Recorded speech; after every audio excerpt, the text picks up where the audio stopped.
Tak berapa lama, kepala desa kembali dengan wajah berbinar-binar, menyampaikan sudah menyiapkan gadis desa terbaik yang akan diserahkan padaku untuk menikahi. Meyakinkan berkali-kali, ini gadis desa terbaik yang ada di sini, disetujui orang tuanya sebagai balas jasa atas semua kebaikan opa.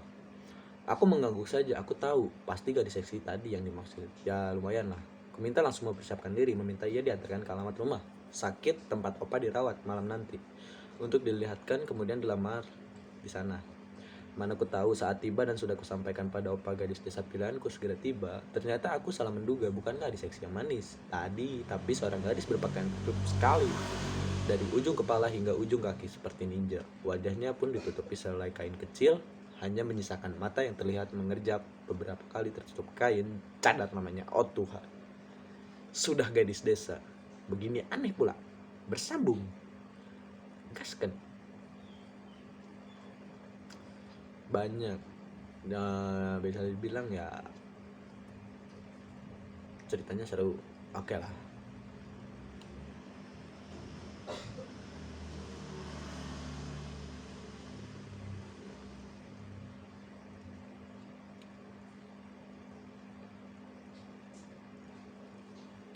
Bagus.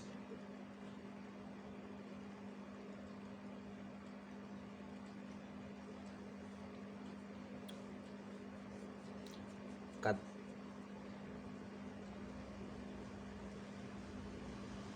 dan aku,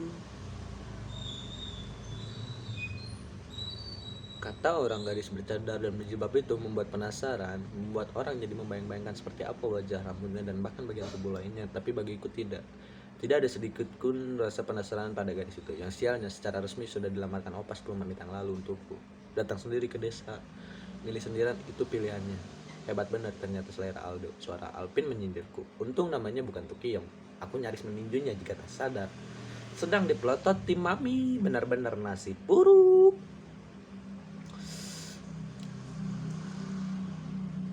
17 lantai menaiki tangga manual.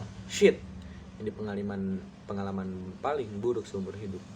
Bagaimana bisa aku seorang keturunan konglomerat sultan ini harus susah payah menaiki tangga manual untuk mencapai apartemenku sendiri. Seumur umur baru sekarang aku benar-benar bernasib sial sekali begini dan sekali-kalinya menaiki tangga sejauh ini. Napasku ngos-ngoskan sampai di depan pintu. Kaki pegal bukan kepalang, emosi naik ubun-ubun dan sabarku yang memang hanya seujung kuku rasanya benar-benar hilang sekarang terbang. Gara-gara perempuan ninja dari desa itu, hidupku jadi berantakan begini. Awas saja akan kubalas dia buat menderita. Aku merutuk sambil membuka pintu dan sengaja tak menguncinya karena Miranda belum tiba. Jelas saja dia menaiki tangga dari lantai 1 sambil membawa tas besar pula 27 lantai. Pasti lebih berat perjuangannya dan itu wajar sesuai kastanya, bukan? Jelas beda denganku. Aku masuk dan langsung menenggak air mineral yang disajikan Bihali serta menyantap sajian di meja makan. Lalu merebah di sofa ruang tamu, ya di sofa. Aku ingin melihat sendiri kenaasan gadis asing itu, memastikan sekalian dia masih sanggup berdiri setelah sampai atau mungkin pingsan dan menyerah di setengah perjalanan. Setengah jam berlalu, belum ada tanda-tanda ia tiba. Lama juga dasar lelet, apa dia pingsan di tengah perjalanan lalu ditemukan oleh satpam, bisa jadi. Baru kubuka laptop untuk mengecek pergerakan saham, pintu apartemenku terbuka dan gadis itu tiba-tiba sambil mengucapkan salam dengan suara pelan, lantas ku jawab dengan sekali berontakan. Ternyata dia masih sanggup berdiri tegak. Bayangkan, ternyata kaki kuda boleh juga. Segera ku cecar dengan pertanyaan soal berapa usianya. Ya, aku kan sama sekali belum mengenalnya, hanya tahu namanya Miranda. Nama yang aneh, sungguh aneh. Dan usianya 19 tahun ternyata. Oh Tuhan, itu usia terlalu belia bukan? Untuk aku yang sudah berusia 29 tahun ini, pasti dia sangat kekanak-kanakan. Sudahlah, dari desa, aneh pula, awas aja kalau manja juga. Maka sengaja aku bentak-bentak agar terlatih dewasa. Ya, aku tak sudi menerima kemanjaan gadis usia beliau. Sepertinya awas saja, kalau cengeng bakal kukurung di kamar mandi biar tahu rasa. Serangan pertama aku berhasil telak. Dia terlihat gemetaran, ketakutan. Kampungan memang baru segitu juga, sungguh bukan pasangan impian. Tidak ada menarik-nariknya, tidak ada tantangannya. Lalu ia cepat memasuki kamar seperti kuperintahkan barusan. Biar sajalah daripada aku mulai melihatnya yang sungguh suram. Padahal kuharap ia tak keluar-keluar sampai besok pagi atau selamanya sekalian.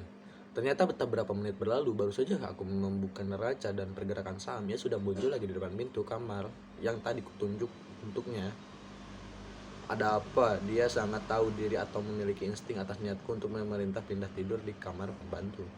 Ia berdiri di sana dengan kaki gemetaran. Aku bisa melihat dari kaki berlapis kaos kakinya yang terus ia bergerak-gerakan di lantai. Kenapa gemetaran begitu? Takut denganku? Ya pasti begitu dasar kampungan. Kulirik ujung mata sosok yang memakan itu.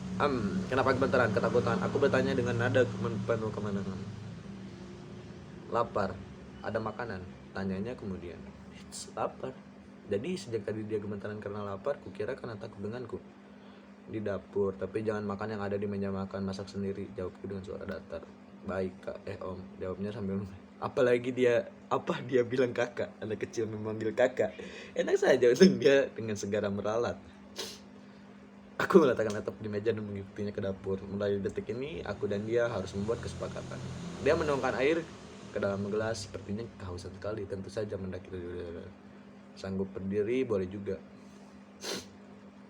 Ia baru menarik kursi dan akan minum sembari merdian melepaskan penutup wajahnya. Itu ketika aku datang dan refleksi langsung mencegahnya. Jangan dibuka, teriakku. Hampir saja aku bakal melihat pemandangan yang bakal membuatku semakin ilfil padanya. Bakal semakin merusak moodku hari ini dan sampai 3 tahun ke depan. Ya, bagaimana kalau tidak aku sedikit saja terlambat dan dia keburu membuka cadarnya. Lalu memperlihatkan wajahnya yang sudah pasti tidak cantik, penuh noda, penuh jerawat.